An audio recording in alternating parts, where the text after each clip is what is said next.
Good afternoon, everyone, and welcome. Thank you all for joining us today.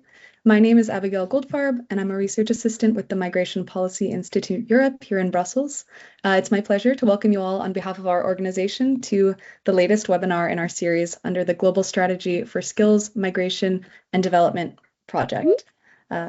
Very briefly, for those who aren't familiar, the GS4S project is a 3-year research project seeking to better understand global skills shortages with a focus on the digital, care, and construction sectors, and to foster skills development through innovative analyses. We're excited to feature insights on today's webinar from 3 partners within our consortium based in regions outside of Europe, as we'll dive into the topic, building competitive economies together, advancing mutual learning on skills and mobility between the EU and partner countries.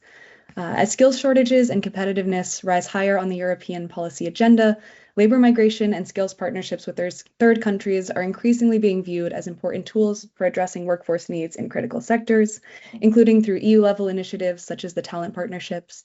At the same time, there's growing recognition that these partnerships will only be successful and sustainable if they are designed to benefit all parties involved, creating value not only for destination countries, but also for countries of origin, employers, and migrants themselves.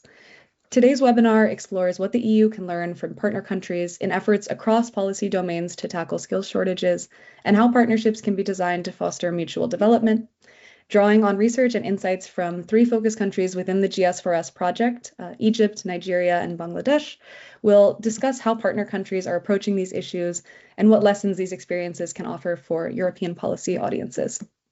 A key theme running through today's conversation, hence the title of our session, is mutual learning. Too often, discussions around skills partnerships tend to focus on what European markets can gain from labor mobility, but our aim today is to broaden that conversation by asking what the EU can learn from partner countries on experiences, innovations, and policy approaches, and how cooperation on skills and mobility can better support shared development and competitiveness goals. Before we begin, just a few brief housekeeping notes very quickly. All participants are welcome to submit questions throughout the discussion using the Q&A function, and we'll reserve time at the end for audience questions. If there are any urgent questions on logistics, you can send an email to my colleague Belen with the email address shown on the screen here. If you have trouble submitting a question or joining the webinar.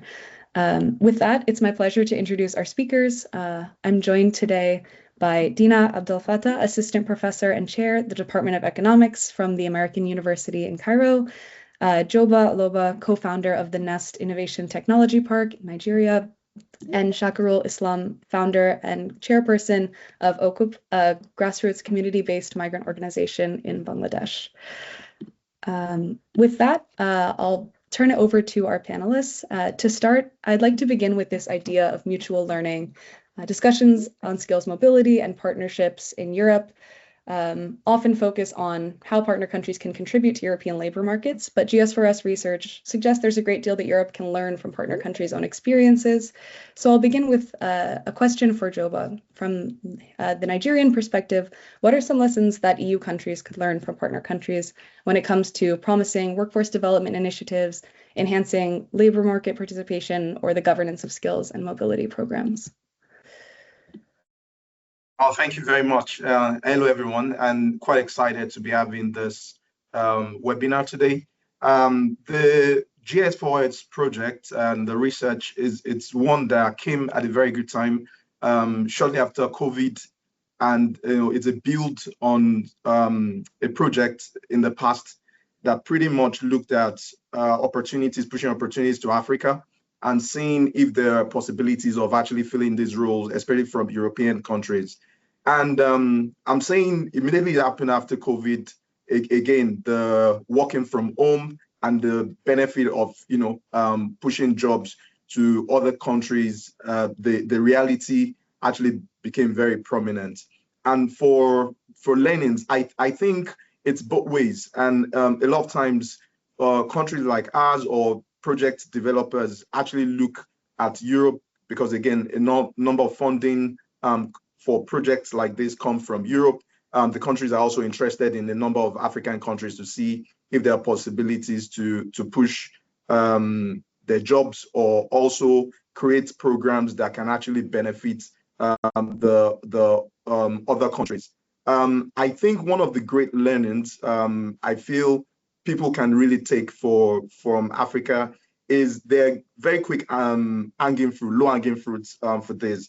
One of it is we have a very young population that is, growing, and over the next couple of years, it's going to be that. And it creates an opportunity itself that if we have aging populations in Europe, it just makes a lot of sense to see how to jointly strengthen and equip this younger population to serve and support. And I understand in this kind of regards, a number of things about migration comes up, but it's also good because, again, COVID taught us that people can actually, work remotely, which also means that by this equipping or creating joint programs that can benefit countries in Africa and also in Europe, it just means that you can strengthen the workforce in those home countries, which means that the people can work from there and, they can support countries in Europe or anywhere in the world. Second thing is language. Yeah, so a number of these African countries also, were colonized by different countries in the UK or, countries in Europe, which meant that, there's similarity of benefit and opportunities of language, so which is a strength. And I feel these are things that a number of people can latch on. Another thing is the parity for payment for services. So because, again, we're in the early stage, so I will talk about Nigeria, for instance. The early stage opportunity meant that you really don't need to pay what you're paying in Europe is still good value. So because, again, it's going to be mutually beneficial, to both countries. And, these are things that organization outsourcing companies are also beginning to see. There's been a rise in trade missions or study missions in the past 3 years that's been supported. A number of partnership also leading to agreements beginning to come up. And interestingly, also policy, huge policy move has started happening. Some of the insight from the projects we've done, some of the engagement has also been with government, and we're beginning to see a rewrite of the policy engagement, which means that companies in Europe or countries can really now see benefit and latch on this kind of, opportunities. So I feel because, again, Africa, a number of things happening, and I just don't want to be general. Africa is 54 countries, right? So what happens in Nigeria definitely different from what happening in Egypt or in Sudan or in Rwanda. But what I must say is, because of these governments, there are still a lot of opportunity at forming state. Things are not rigid, so there's a bit of flexibility and fluidity, which means that we can take a number of learnings from this kind of project, infuse it into policy that can benefit and create opportunities that eventually can benefit both the countries in Africa and countries in Europe. So I think the project definitely has come at a good time, and a lot of things being learned and a lot of learnings to still be seen. Thank you. Thank you, Chopa. I appreciate your remarks there. And I think it's an important perspective to think about these pilot schemes and projects as a real opportunity for learning and a genuine exchange of knowledge in settings where things can move a bit with more agility and flexibility. I'll turn now to Dina and ask about your research under the GS4S project, building on this idea of mutuality. Your research highlights how skills partnerships and labor mobility initiatives can support development goals far beyond remittances alone. Could you tell us a bit more about how upskilling and reskilling initiatives can contribute not only to meeting European labor demand, but also to strengthening labor markets and economic development in countries like Egypt? Thank you very much, Abigail. I'm very happy to be with you today. Actually, the question that you're posing is highlighting three main dimensions. So here we're talking about training, we're talking about European labor demand, which is migration, in other words, and is highlighting local labor markets. When we want to think of this from a development perspective, then I think we need to think of them not operating in parallel, but rather as part of an integrated strategy. And the current fragmentation that we are witnessing is exactly what is preventing skills investment from generating these development returns that we expected to. So in our research throughout the GS4S project, we introduced what we call a skilling for migration framework. So it's a conceptual shift that treats skills development system, labor market institutions, and migration governance not as three separate policy domains, but as mutually reinforcing components of a coherent development policy. And the argument here is that in labor-sending countries like Egypt, migration is not just a residual of a labor market imbalance. It can and it should actually be an active development tool. As you mentioned, remittances are always in the core of the development discussion. But this can only happen when it's coherently integrated with domestic skills formation and institutional arrangements. When that integration is absent, migration policies fail to generate the sustained development gains that we hope to achieve and may actually worsen existing labor shortages. Regional inequalities are going to be worse, gender disparities, and Egypt is a clear illustration of both potential and the cost of that absence. As Joba mentioned, Egypt is not special to other countries or origin countries in general, but Egypt is classified as one of the largest labor-sending countries in the MENA, with a working age cohort that is growing faster than the domestic economy can actually absorb. Some interesting facts is that even though headline unemployment stands at 6.4%, youth unemployment stands at around 19%, but graduate unemployment stands at 46%. And this last figure is the most telling. It reflects not only that unemployment is understood the way it is, but it's actually a structural skills mismatch. The domestic labor market concentrates demand in medium to low skilled occupation, yet the education system has been expanding the supply of formally qualified graduates. And these graduates are arriving every day into a labor market that is not really structured for them. So the result becomes that education youth increasingly frame migration not as a choice, but more as an economic necessity, a structural feature of Egypt's development trajectory rather than a peripheral labor market adjustment. And as we mentioned previously, again, the conventional story about Egypt and migration is always about remittances. They're large, they're essential to household survival, and they have historically been the primary lens through which the Egyptian government and its partners have thought about migration as development. In the research under the GS4S project, we tried to introduce a different framing and when skills development, labor market institutions, and migration governance are aligned, migration generates development gains that go well beyond remittance flows. So returned migrants bring back internationally verified human capital, certified workers in EU destination markets command higher wages and therefore send larger and more sustained remittances, and the skill system that produced the EU-ready workers become themselves a driver of FDI attractions.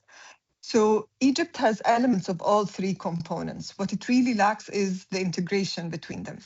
So just some very brief highlights of, or digging a bit deeper in some of the research findings that we had. Some of the mapping of Egypt's skills and migration initiatives in Egypt shows that these initiatives upgrading the skills of Egyptian for domestic employabilities, programs explicitly designed for migration to specific destination countries.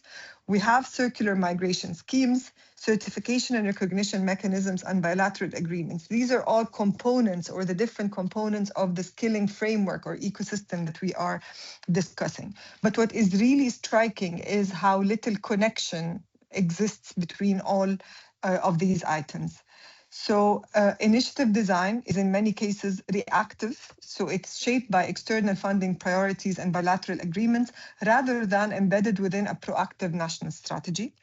So within our research, we identified what we call training reflex. So it's a pattern where programs where skills training is deployed as the primary response to migration and employment challenges, not because evidence says it works in context, but because it's affordable, fast to implement, measurable in outputs, and politically visible. So the problem is not that Egyptian training programs are dishonest or incompetent in what they provide, and our most recent surveys have actually been showing numbers on that, but it's mostly the internal quality that is the problematic part.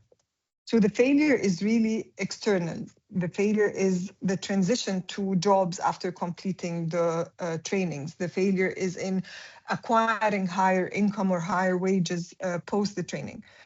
Looking at demand and supply, this is also a very interesting observation that we had. So it reveals exactly why local labor markets are not absorbing trained graduates. So looking at care work, for example, which accounts for almost 17% of what Egyptian non-training program participants say they want to learn, there is only a very few training programs that is supplied on that. Foreign language is also appearing on the same at the same end. So it's actually disappearing or is absent in general from the program offerings. We are seeing on the other side, IT and digital is supplied by the majority of the programs, while actually fewer people are expressing demand for trainings in these areas. So the curriculum mismatch is one issue, but there's also a spatial mismatch. So trainings are concentrated in urban centers. So for example, if I come and say in one of the urban governorates, I'm providing a training program in digital skills, there are no ICT employers in the same area. So we are thinking of designing training programs where we think it fits, but the disconnect with the labor market or what the market can actually provide makes the training programs not efficient as they should. I'll end this part by saying that what we can actually learn from this initial part of the discussion is the idea that improving domestic employment prospects through training will reduce migration pressures or aspirations is not really supported by evidence in our countries, or at least in the countries that we're studying under this project. So the survey data actually shows that trained participants aspire to migrate at significantly higher rates than non-participants.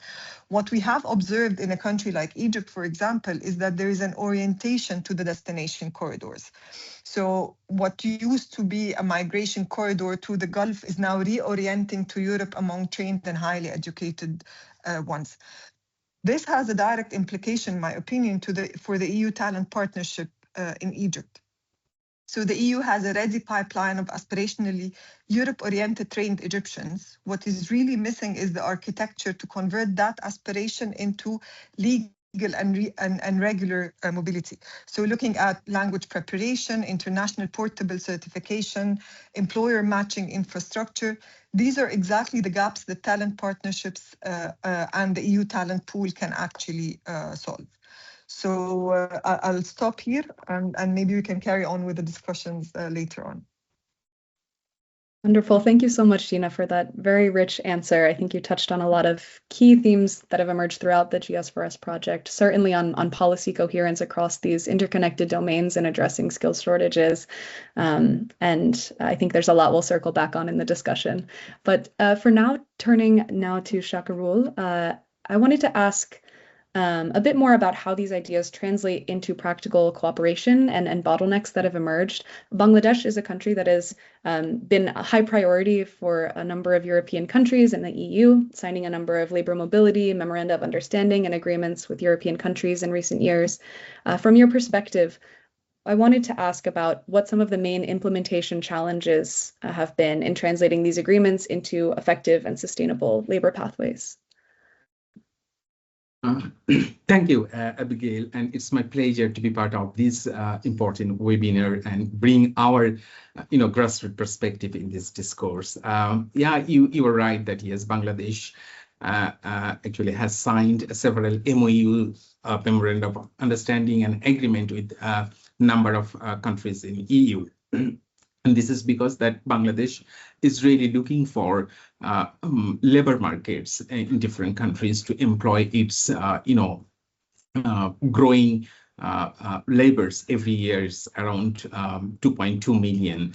So that's why Bangladesh government is very keen to sign MOUs and agreements with different countries. And in terms of the EU, if I give reference from our research under this GS4S project, we found that yes, Bangladesh has signed MOU with several countries. For example, Bangladesh has signed MOUs with Greece in 2022, and then it has MOUs with Italy, Romania, Croatia, Bulgaria. If I give an example, I mean, in terms of the challenges in practical implementation of this kind of memorandum of understanding, if I give a reference of Greece MOU, Greece-Bangladesh MOU in 2022, I mean, it was really very interesting MOU because apart from the broader aims to protect, to promote safer migration pathways, reduce labor trafficking,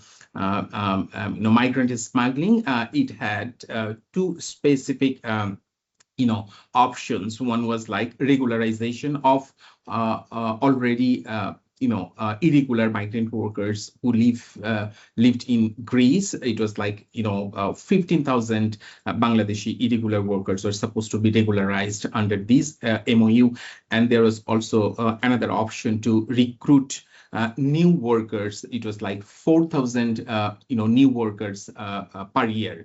So I mean, in terms of the implementation, if I give a reference of the regularization of 15,000 Bangladeshi workers, it was like 7,000 Bangladeshi workers have been regularized by this time, and I think it's a good progress. But in terms of new recruitment of workers annually, it is very stagnant. And the main reason is that according to the MOU, the Greece government should provide work permits up to 5 years for seasonal agricultural work, right? But the seasonal agricultural work is already operationalized for maximum 6 months to from minimum 6 months to maximum 9 months. So it's like seasonal worker, but and that's a mismatch between the MOUs, which is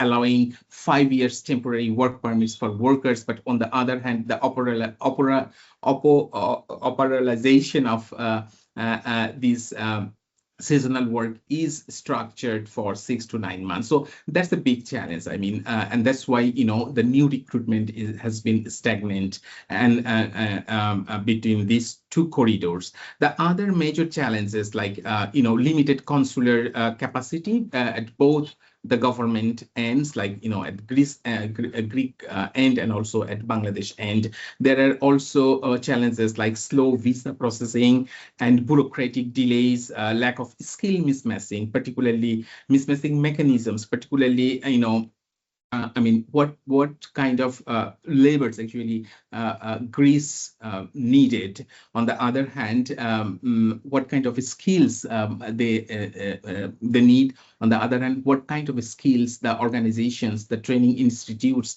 are providing to the workers? So there is a mismatch between the needs and the skills which is providing on ground. There is also lack of certification and recognition of skills program, and the most important is weak recruitment governance. And you know that Bangladeshi workers pays the highest in the world. It's more than 15,000 euro for recruitment, and there is all unethical recruitment practices. In terms of Italy, there is a huge mismatch, and I will say that is in 2023 following the new decree of Italian government, which is called Nulla Ostra. So following the decree, a huge number of Bangladeshis expected to be recruited in non-agricultural sector. I mean, in different sector like constructions, manufacturing, services, and so on. So they actually paid a huge amount of money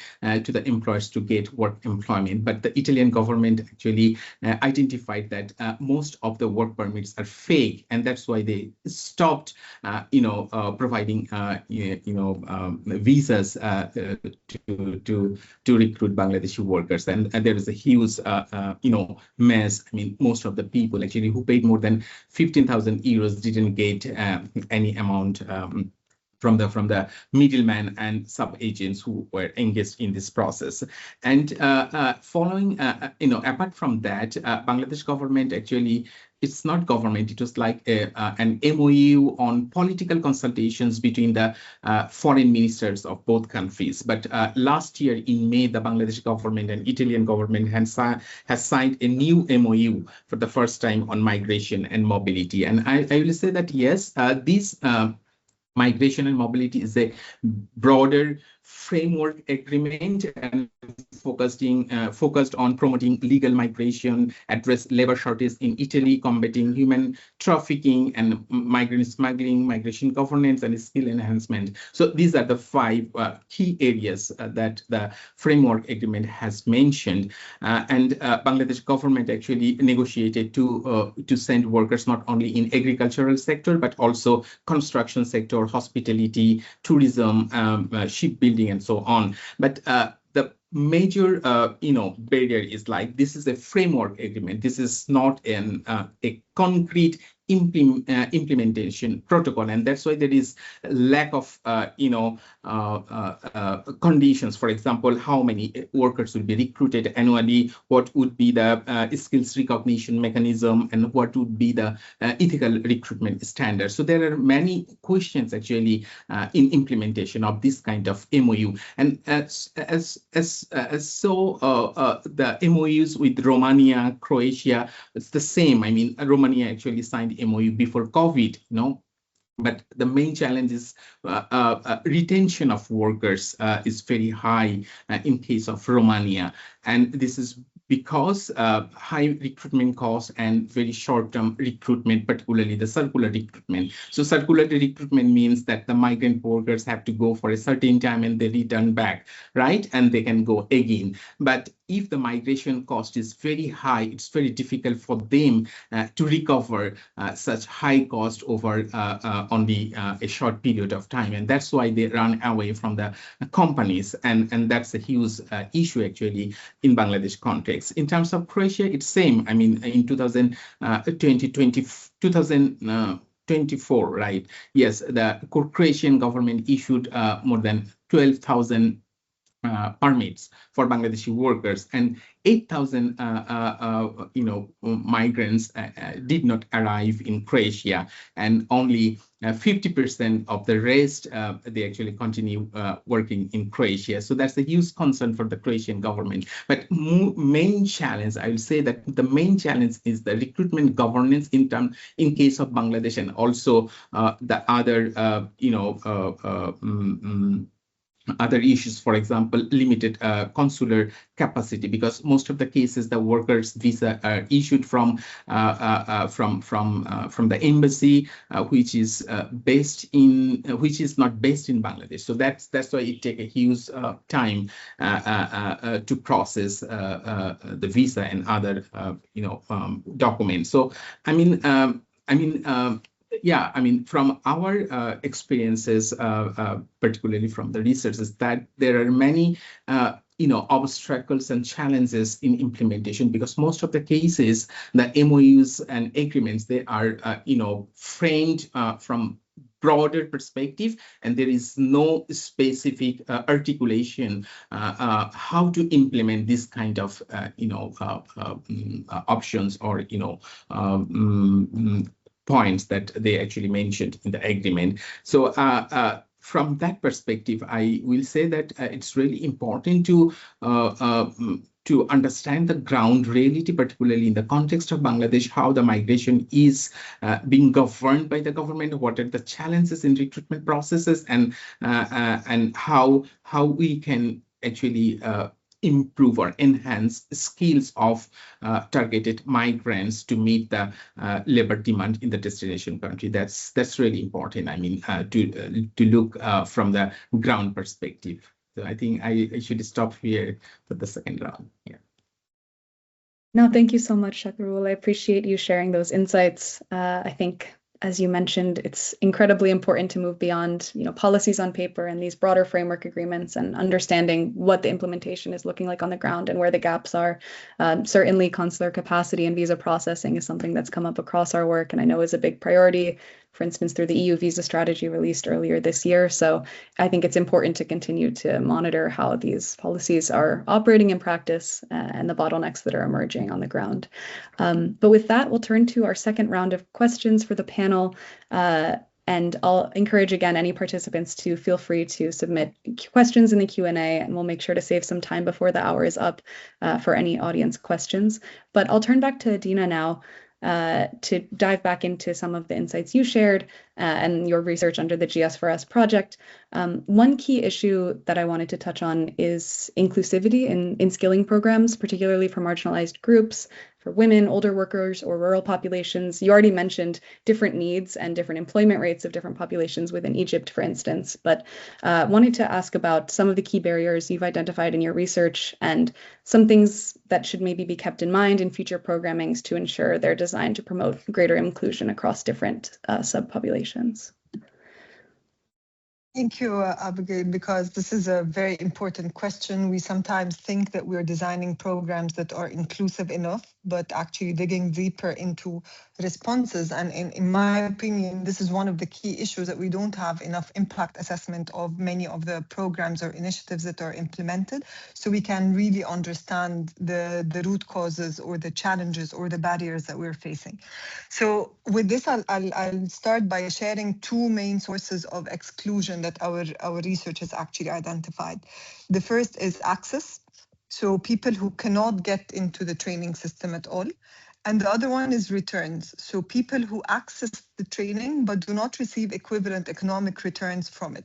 So they've been part of the training, they have received the training, they went through the skilling or upskilling. However, once completed, they did not see the economic returns of these trainings. Both of them are present in Egypt, both of them are gendered, and both are structural rather than incidental. So they're produced by specific institutional arrangement and not really by individual characteristics of those excluded groups. So if we think of access, for example, our data from the recent survey that was conducted in the 3 countries shows that a group of non-participants in Egypt, a very small group of non-participants in Egypt, were actually aware that skilling training programs existed in their areas. So the awareness is already a problem. And this is not a demand-side problem. This is not because the training programs are scarce or there are no much training initiatives that are taking place, but we actually have a dense and a diverse ecosystem of training initiatives. The problem is really that the system is invisible to its intended beneficiaries. There is a system failure in a high supply context, if we want to put it this way. Among those who are aware of the programs actually found enrollment difficult, and cost has dominated all other barriers. And as we started to research this more, we realized that many of the training programs that are offered are mainly donor-funded programs. So they are of no cost or very little cost. And this was the irony or the question that we had. What kind of cost is actually burdening people or limiting their ability to participate? But this is actually not the direct cost. So we realize that there is an indirect cost associated with the participation in the training, including, for example, travel or transportation in general, opportunity cost of time, which is very high in many cases, materials, and this is actually compounded by an information failure about what participation actually involves. So when awareness is limited, the opportunity cost becomes very high. And this is not a rural exclusion problem in the conventional sense. It's mostly a countrywide opacity problem rooted in fragmented, poorly publicized programming with no shared enrollment infrastructure. Existing initiatives tend to benefit a narrow segment of the population, and this is reinforcing the uneven development outcomes rather than actually correcting them. And addressing this, as you mentioned, requires a structural response, a centralized, publicly accessible information system for skills and training provisions, and not simply more outreach campaigns on top of a fragmented architecture. If I dig deeper into the gender dimension of this exclusion in Egypt, we're going to see that there is exclusion or gender exclusion in terms of access. So Egyptian women are significantly more likely than men to cite unawareness as a barrier to participation, and this reflects the structure of information channels. And again, the question was always, why do men know about it and not women? So if men know about it, then definitely there is information that is shared. But what we realized is that what actually worked for men, for example, workplace peer networks, employer notice boards, job fairs, they're structurally less accessible to women whose social and economic networks are more constrained. So social norms, care responsibilities, and limited access to formal recruitment and training channels continue to restrict women's access. The second stage is related to the pre-training situation. So Egyptian women arrive at the training access question from a position of compounded disadvantage. So we see women mainly part of the unemployed group or out of labor force or in domestic work or in informal sector in general, with the female labor force participation declining to almost 16% as of the most recent records, and this is one of the lowest rates globally. These structural conditions shape not only who can access the training, but whether the training, once accessed, opens doors or encounters a labor market that remains closed. The third exclusion or gender exclusion is returns. So even among women who successfully clear the access barrier, trained Egyptian women report less income improvement after training compared to Egyptian men. So even if they were able to penetrate the market and have a job, they still experience lower returns when compared to men. So the system fails women at the return stage, even for those who navigate the access successfully. And the structured labor market exclusion that prevents women from participating in the first place does not disappear actually when they complete the training. They graduate into a market no more open to them than it was before. And training is a necessary condition for women's advancement, but it's far from sufficient without simultaneous attention to the labor market environment they re-enter. If I shed the light on the EU-Egypt talent partnership, we can see that Egypt and EU under this talent partnership has agreed to sectors that are ICT, construction, tourism, agriculture, transportation, and energy. Care work, which is a sector that would create the clearest female migration pathway to European labor markets, where both supply-side readiness in Egypt and genuine demand-side need in EU countries exist, is absent. Foreign language training, which is a prerequisite for EU placement in any sector, is absent from the current program designs. Gender inclusion across Egypt's initiative is often treated as an add-on rather than a core design principle. And the talent partnership, as currently configured, actually reproduces this in exactly this way.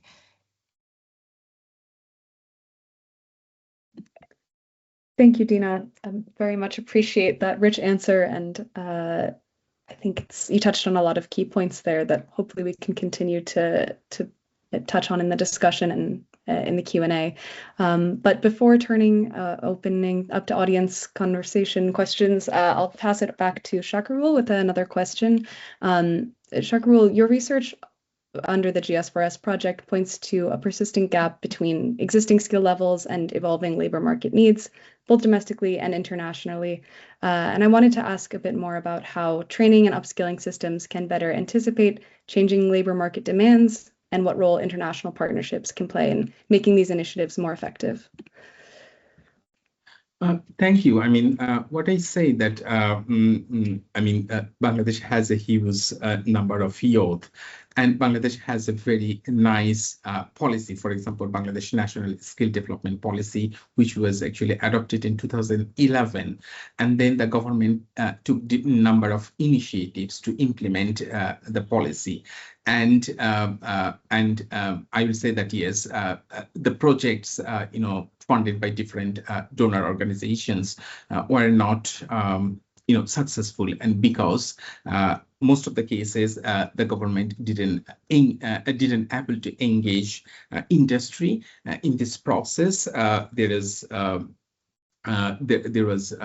On the other hand, I would say that the whole skills ecosystem is largely reactive rather than anticipatory. So that's why it's always that the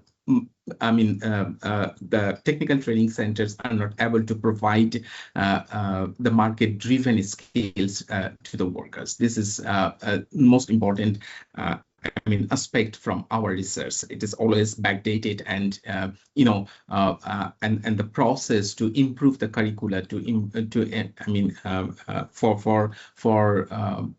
for migrants, particularly for the aspirant migrants, is not in place most of the cases.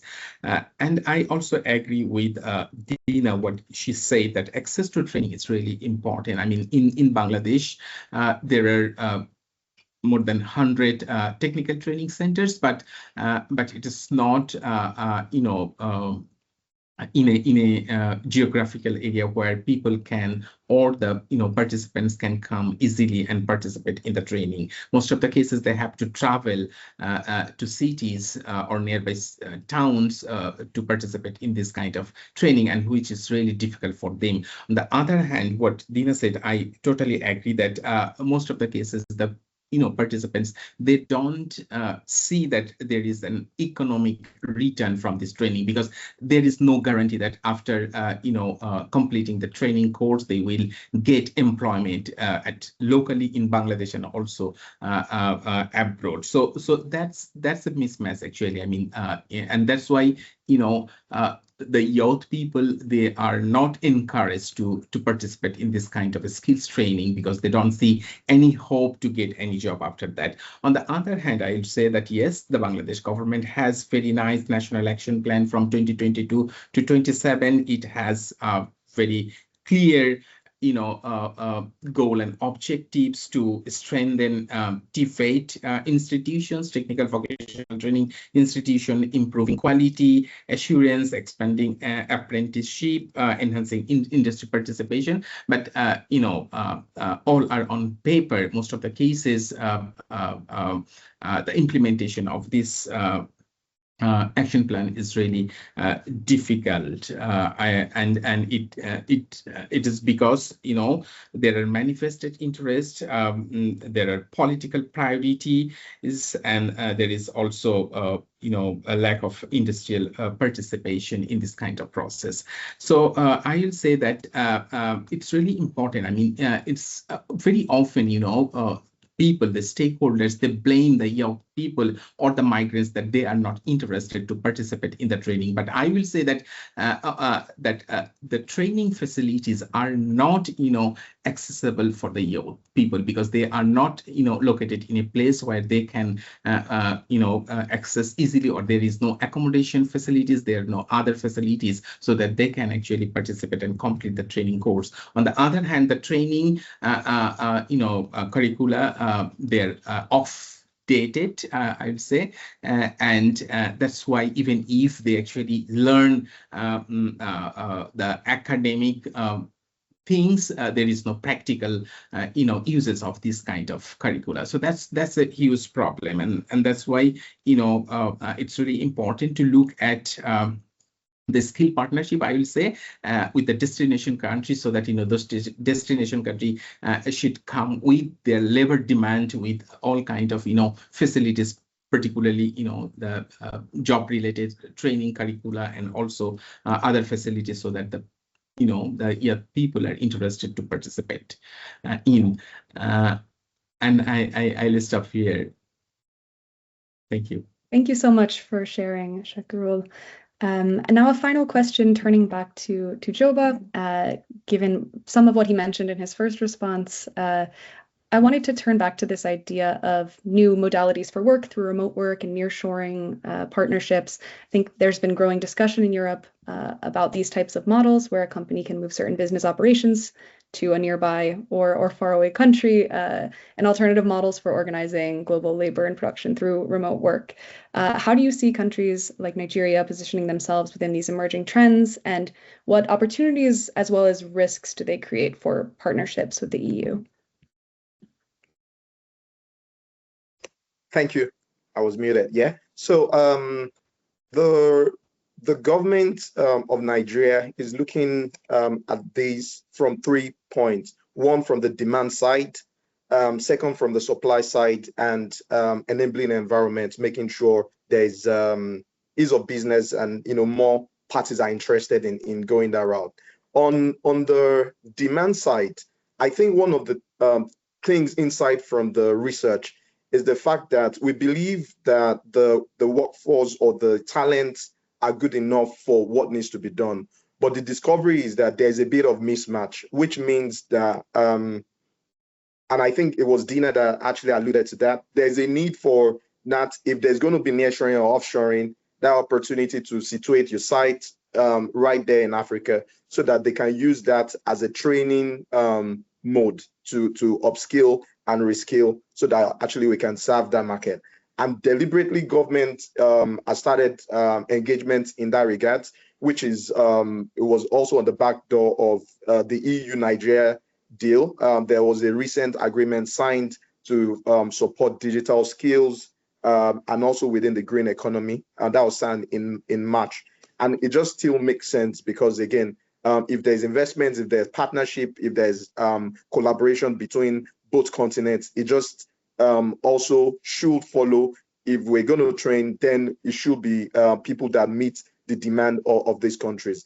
The second thing within that corridor is around the supply. So yes, also, I think, and this is from research, also engagement with the partners or the organizations, the outsourcing companies in Europe, a number of them don't see Nigeria as a country where they can outsource digital skills or technical talents to. So the engagement is also around how to position Nigeria, to tell them there are possibilities of, getting talents in those places. So that's also ongoing. And the last bit of it is for the business process outsourcing is enabling environment. So as a build up to what, the country has been seeing, of course, BPO issues that is just not a new thing.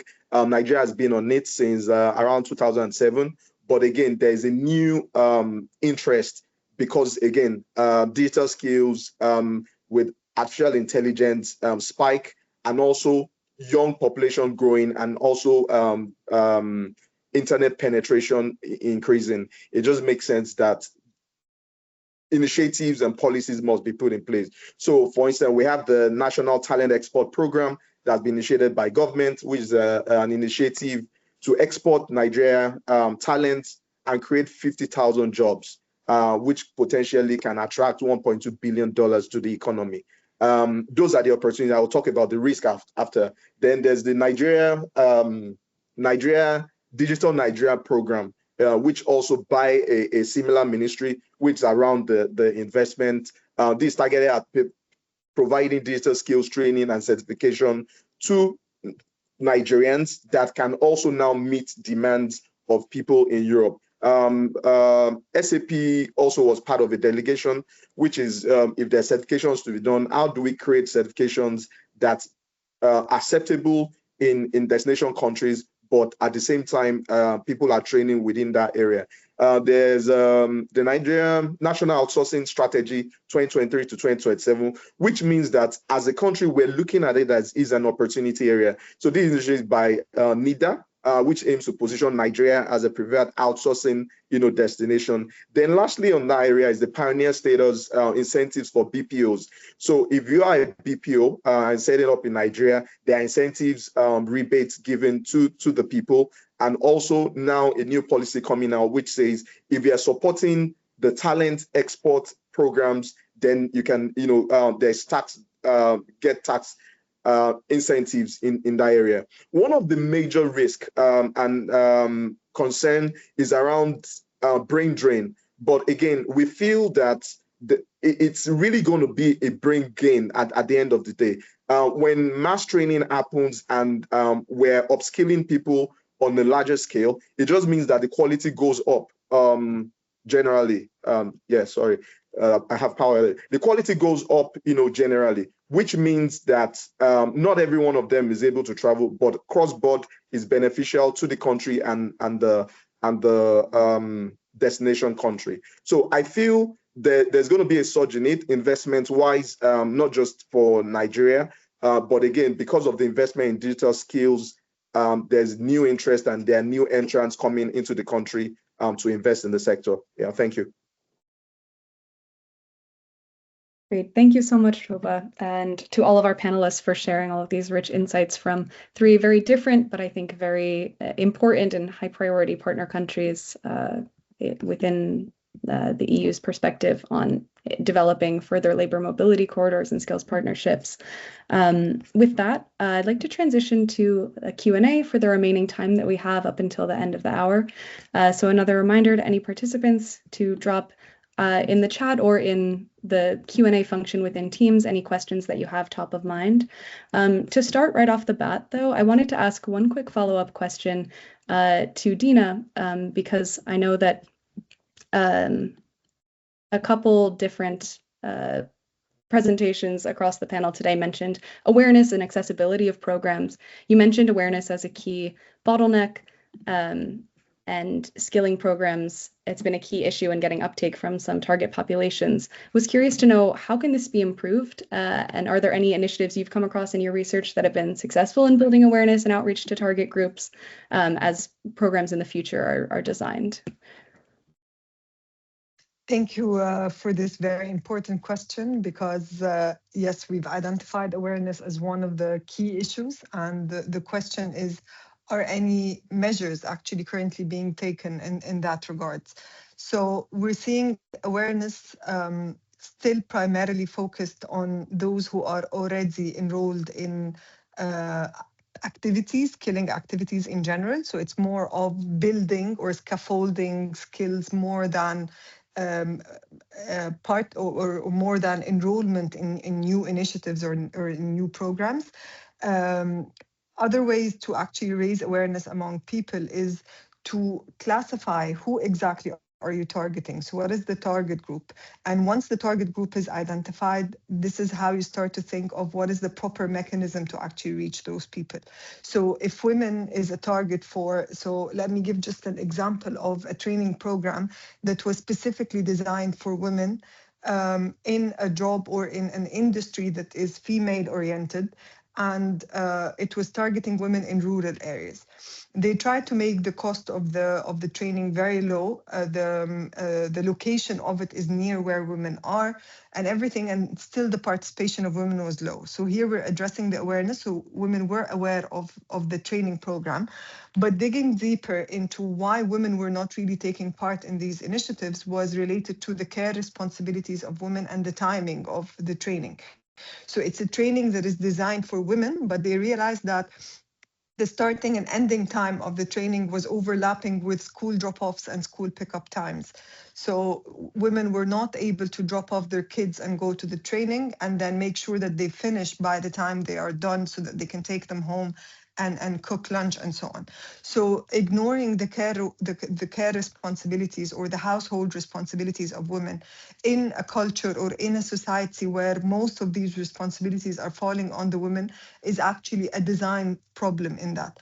So if awareness is a problem, access is a problem, and then returns is a problem, then we need to rethink the whole design of these initiatives, of the skilling initiatives. If the target is to make sure that women are trained and they penetrate the labor market later on, then the design, the addressing of women, maybe through their husbands, maybe through their close by social networks, is much easier. So we always see that any initiative for women that is designed or that is reached out through a male member of the household actually yield more successful results. So I wouldn't think of raising awareness about a female training within a male-dominated factory, for example, because there is a spillover of the information.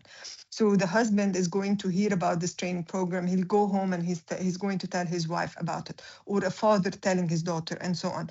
So again, within a patriarchal society, it's very important to get to women through a male member of the household. Raising awareness in a male-oriented or just hoping that during job fairs we're going to raise awareness about training programs is not going to work, because women will not choose to go anyways. So the selectivity bias here is a problem, and the objectives need to be clear. Impact assessment to really define where the challenges and the barriers are, to make sure that the redesign is taking this into consideration, is also very important. Thank you, Dina, for those reflections. I think very important points made. I wanted to ask another question for the panelists a bit more broadly on a theme that came up I think, across your presentations, which is policy coherence. So any speaker, feel free to jump in. But as we mentioned, skills partnerships and skills policy in general sit at the intersection of migration policy, development policy, trade policy, education, and was curious to hear any other reflections from your specific research under the project on which silos kind of create the most friction in the countries that you studied, and any more details on institutional arrangements that have been working to bridge them. I'll open the floor to any panelists who have thoughts there. Okay, let me go at that. So I for Nigeria, for instance, and I think that's also one of the things the earlier stakeholder research we did highlighted. There are just too many different ministries that believed it was their responsibility to take care of the migration and talent mobility issue. For instance, Ministry of Labor is saying like, yes, it's within their own purview. Ministry of Trade is like service, trade, and digital service. It's an aspect of service and definitely is under the ministry. What that has done is their presidential committees now set up, because again, what we're seeing is it's a common problem. It's really not about which ministry takes the glory or what happens. When we see it as a unique global problem or a specific problem that we need to solve with around talent, mobility, then everybody needs to come together to just see how to align their objectives, then form policies that actually benefit the country as a whole. So that's what we're seeing in Nigeria. I mean, with the establishment of the National Talent Export Program, for instance, it's like a special purpose vehicle that sits across different ministries and also agencies, international organizations that do things with migration, bringing all them into a room and deciding on how best to solve and tackle the issue of talent mobility. Thanks.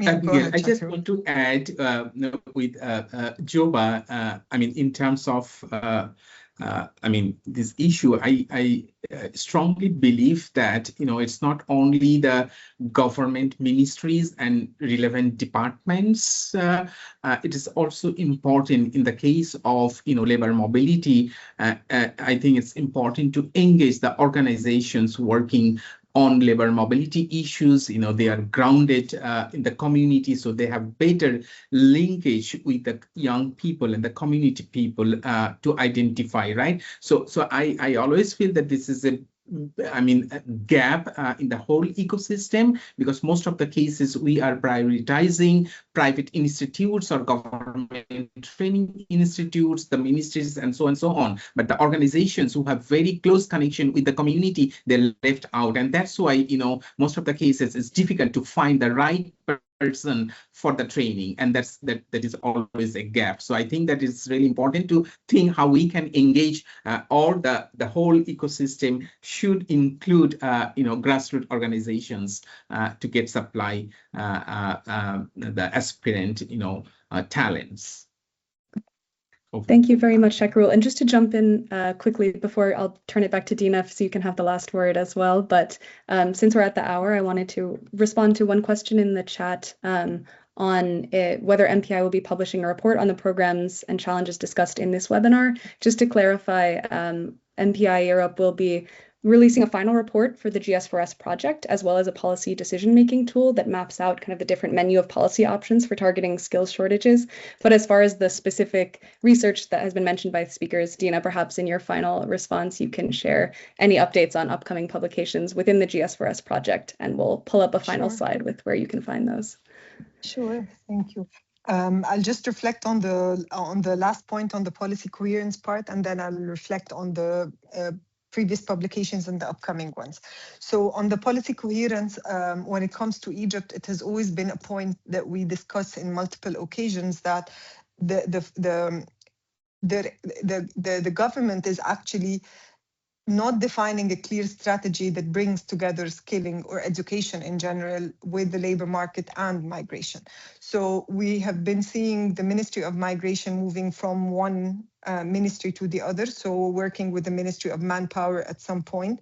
So it's actually giving the signal that where the migration and manpower are working closely, and the corridors that were defined under this was mainly the corridors to the GCC. Now moving to the Ministry of Foreign Affairs, which is the current place for the Ministry of Migration, is actually showing that migration is starting to be more on the strategic partnerships discussions. So here we're looking at migration as a core element of strategic partnerships and international relations between Egypt and different countries. On the top of them is the EU. The more recent update that we started to see recently is related to a recent government document that was published a couple of months ago, the National Narrative for Economic Development, and it was actually the first time where we get to start to see the government adopting the idea of economic growth with job creation and skills. So this is the first time that we actually see the connection between the three of them, and ministries actually taking this connection forward. The last point I wanted to add to this part is related to FDI being one of the top priorities for the Egyptian government. So attracting FDI as a way of solving some of the macroeconomic issues or challenges for Egypt. And it has always been a barrier or a challenge that is defined that FDI, when they come to the country, they're not really sure of whether they're going to find the skilled labor force or not. So the geography is always a comparative advantage for Egypt, but the lack of information or enough information on the availability of skilled workers was always a question. And I think this has been climbing up the ladder in terms of the government priorities to actually highlight and show where the talents are or where the skills are. We've adopted the applied technology schools, for example, in close collaboration with industry. We're starting to see applied technology universities as well, which are mostly on developing the technical and vocational skills. And we're actually hoping that the talent pool and the talent partnerships could help not only for labor mobility, but to actually showcase to the European potential investors that there are workers who have certificates that are globally recognized that are available in Egypt. I'll get to the last point on the publications. We already had a couple of working papers on Egypt, Nigeria, and Bangladesh under our work package in the GS4S project. There are two more working papers coming up very soon that are also making use of the primary surveys or the primary data collection that have been taking place in the three countries. Thank you so much, Dina. And with that, I will share our final slide here with links and QR codes where participants can find the publications that Dina just mentioned, as well as upcoming publications. The GS4S website will also feature a recording of today's webinar. And we have the information for MPI Europe as well, as we have a lot of upcoming publications and relevant work on these issues. But that will conclude our session for today. Thank you so much to Dina, Joba, and Shakirul for such a rich and genuinely thought-provoking presentation of results from the GS4S project. I want to thank everyone in the audience for attending today and for your engagement. Feel free to reach out if you have any follow-up questions, and we'll be in touch with future webinars, as well as the final policy report and decision-making tool that I mentioned. Thanks again for your time today, everyone, and have a lovely rest of your day. Thank you. Thank you, everybody. Thank you very much. Bye.